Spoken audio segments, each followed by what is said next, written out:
Hey, mopping the floor, what's up? It's the Culture Detective here investigating your favorite albums. And today I'm going to be doing a quick album review on the new The Comet is Coming album, Hyperdimensional Expansion Beam. So, right now it's 12:27 after midnight. I'm tired as hell. I didn't plan to do an album review today because I had a film class earlier today and I didn't have much sleep and I had to do grip work for my film class. Yeah. But you know what? Screw it. I am running out of time to review stuff before the month ends, so I want to quickly finish reviewing this, and this album would be the new The Comet is Coming album.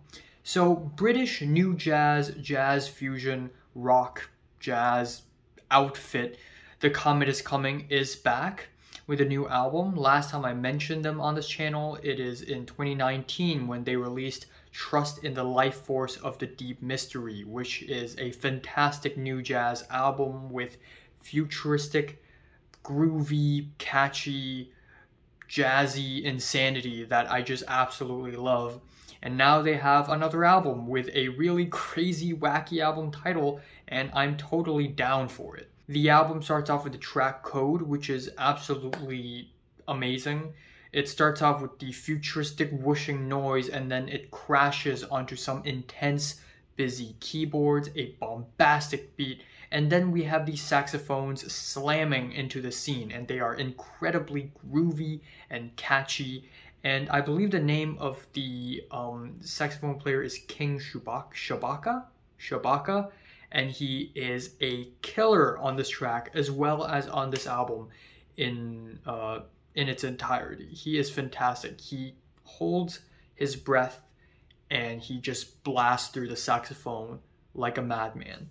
And then we have the second track, Technicolour, where the track starts to get psychedelic with the very light and cloudy synths and the smooth drums. The saxophones work amazingly with the rhythm and the groove of the track to create something really engaging and compelling.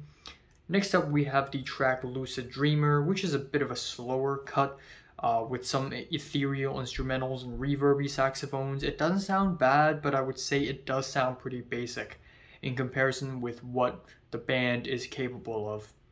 For instance, Tokyo Nights, the next track, is a 49-second long interlude, and even though it's really short, it has some really interesting sound plays with the thick saturated synths and the cowbells. It is really interesting in terms of texture.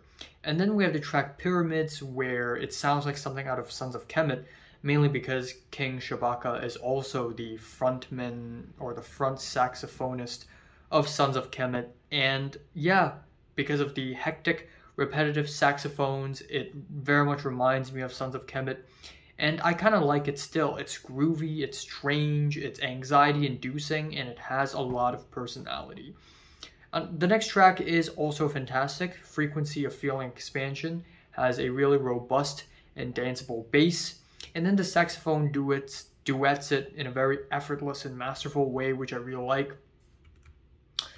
And then we have Angel of Darkness, where the band goes for a dronier sound, where the keyboards form a thick wall of noise. And while I like that the band is going for something nastier, this track is a bit of a mess. We have Aftermath, which is a straight up sci-fi video game soundtrack with the very futuristic gung gung gung gung gung gung gung gung gung synths. And it does sound interesting, but it sounds like the whole track is just here for aesthetic purposes. Another awesome track here is Atomic Wave Dance. It is easily the nastiest, noisiest cut on the entire album with disorienting keyboards and also the most nervous sounding saxophones I've heard on the album. Finally, the album ends off on The Hammer, which is a more laid back and simplistic track, and then Mystic, which has a really weird, messy, loose time signature, and the saxophones and the drums and the keyboards basically slowly but gradually go ham on this track, which makes it a very conclusive finale. So yeah, overall I'd say this is still one of the more interesting and daring and bold and just ballsy, insane jazz albums I've heard this year. And I'm loving the futuristic aesthetics. I'm loving the hyper-dimensional expansion beam experience. And yeah, I'm really tired. Wow. I'm giving this new Comet is Coming album a strong 7 to a light 8 out of 10. So have you listened to the new Comet is Coming album from 1 to 10, how much you rated? Like if you like it and subscribe if you want more, and thanks for watching. Now, I still have tons of albums to review, and I will review all of them in October. And that includes Death's Dynamic Shroud, Nana Ray's new album, Alex G's new album, and Preoccupations.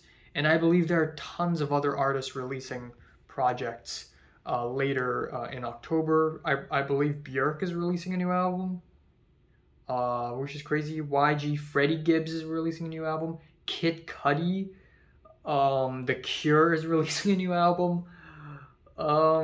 King Giz is releasing 3 albums. Open Mike Eagle, Always, Poppy is releasing a new album. Taylor Swift. So obviously October is going to be another busy month for me, I guess. Thanks for watching. Subscribe if you want more.